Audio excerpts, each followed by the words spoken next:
agencies, including the Minister for Security, so that they can be able to get at least some preliminary facts that can be brought to the House. I have been advised by the hospital where he is admitted that the family had given strict instructions not to allow visitors, although in the media we saw some visitors around the member, but we've been told that they are not allowing visitors, including people from, officers from DCI who wanted to visit to find out what may have happened.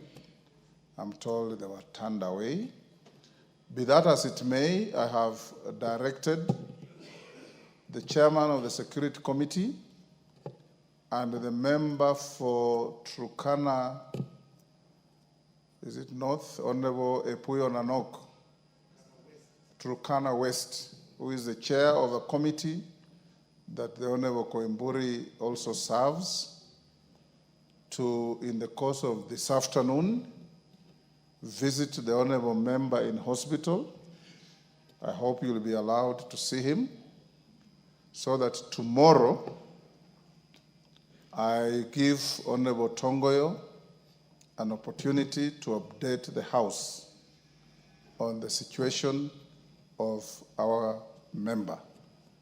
I want to encourage the security agencies, as they carry out thorough investigations in the fatal shooting of Honorable Ngondo Were, to also investigate the circumstances leading to the disappearance and reappearance of the Honorable Koimburi on the dates that I have mentioned, so that we get to know.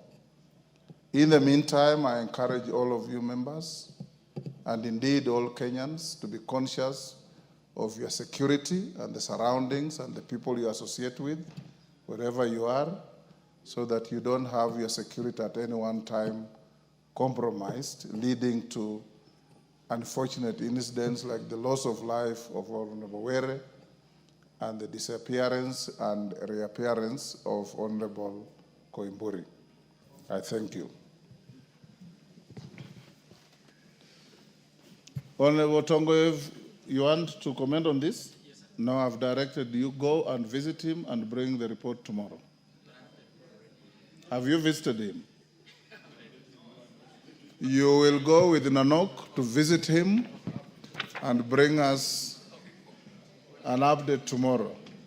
What you want to give us may be hearsay. I want you to get the facts right. Thank you, honorable members. Next order.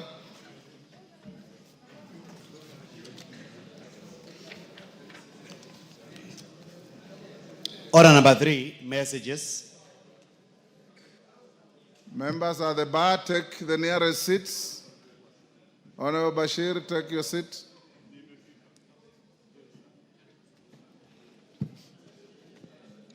Order, honorable members. Honorable members, I have a few short messages. The first is a message from His Excellency the President. Honorable members, this is a message on notification of persons, on nomination of persons to the positions of chairperson and members of the Independent Electoral and Boundaries Commission. Honorable members, Standing Order 42.2 relating to messages from the President provide that if a message is received from the President at a time when the House is not in session, the Speaker shall forthwith cause the message to be transmitted to every member and shall report the message to the House on the day the House next sits. In this regard, honorable members, I wish to report to the House that during the recess period, I received a message from His Excellency the President relating to the nomination of persons for appointment to the positions of chairperson and members of the Independent Electoral and Boundaries Commission. In the message, His Excellency the President conveyed that in accordance with the procedure set out in Section 5 and the first schedule of the Independent Electoral and Boundaries Commission, Cap 7C, and Section 3 and 5 of the Public Appointments Parliamentary Approval Act, Cap 7F, he had nominated Dr. Erastus Edung Ethekon from Turkana County as the chairperson of the Independent Electoral and Boundaries Commission, IEBC, and the following other persons as members of the commission: Ms. Ann Njeri Nderitu from Nyandarua County, Mr. Moses Alutalala Muhwana from Kakamega County, Ms. Mary Karen Sorbit from Uasin Gishu County, Mr. Hassan Nur Hassan from Mandera County, Mr. Francis Odhiambo Adwol from Kisumu County, and Ms. Fahima Arafat Abdallah from Lamu County. Honorable members, you will recall that on Friday, 9th May 2025, I issued a notification number 007 of 2025 in which I conveyed that I had received a message from His Excellency the President and pursuant to Standing Order 42.3c, referred the said message together with the certificate of presidential nomination and the CVs of the nominees to the Departmental Committee on Justice and Legal Affairs. The committee was to undertake the necessary approval hearings pursuant to the provisions of Standing Order 45 and the resolution of the House of 13th February 2025. I also directed the clerk to transmit the notification to all members of the National Assembly.